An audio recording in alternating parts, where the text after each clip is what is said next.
In this video, we're going to talk about tightness looseness theory as an extension of our discussion on religion and positive values. Tightness looseness theory was developed by researcher Michelle Gelfand, and be sure to check out her book Rule Makers, Rule Breakers for a deeper dive into this topic if you're interested. Essentially, cultures around the world vary on the degree to which they promote tightness or constraint, which is synonymous with feelings of stability and security in society, versus freedom, which is associated with autonomy and self actualization for individuals. Both of these elements of a society are positive, but the question is, how do we balance them since they often come into conflict? Here's a quote from one of Dr. Gelfand's papers, co-written by Jesse Harrington. Advocates of the importance of freedom, in other words, looseness, claim that autonomy allows individuals to self-actualize and maximizes societal happiness and economic progress. Proponents of constraint, also known as tightness, insist that rules and regulations are critical for creating a secure and stable society that enables happiness and progress.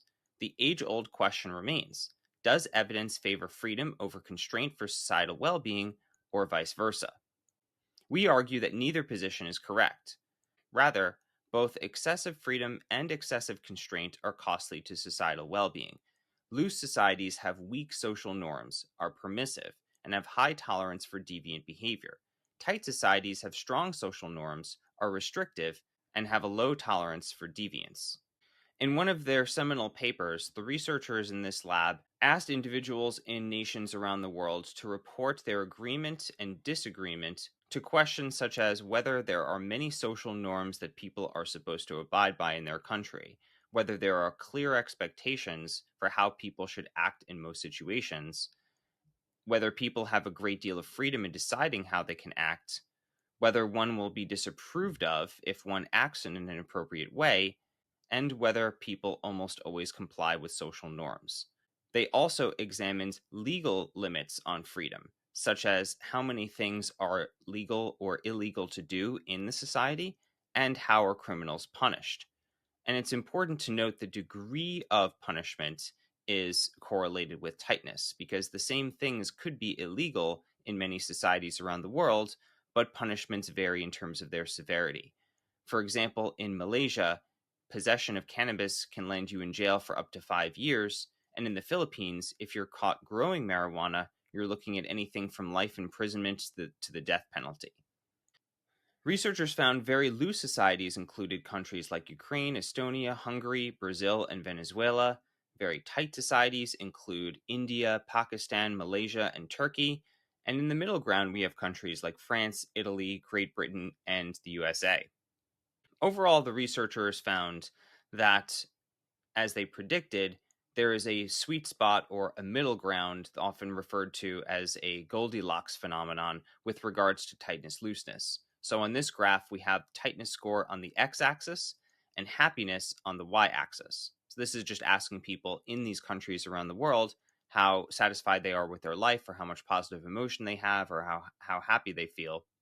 And the researchers found that people who lived in countries that are in the middle of the tightness looseness spectrum tended to be the happiest, with people in the very tight or very loose societies reporting the least happiness.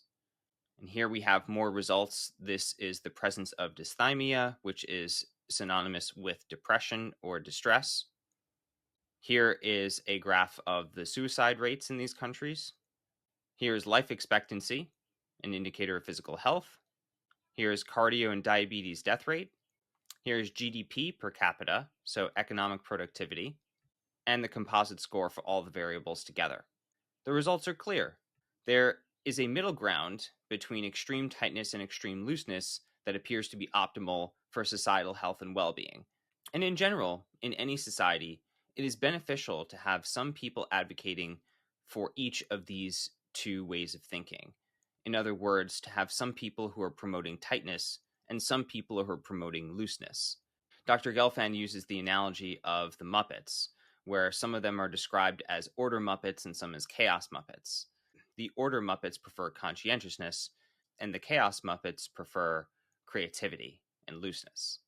Dr. Gelfand also recommends that cultures like ours learn to be culturally ambidextrous, which means to look for the best elements of tightness and the best elements of looseness and try to combine them together for an optimally functioning society.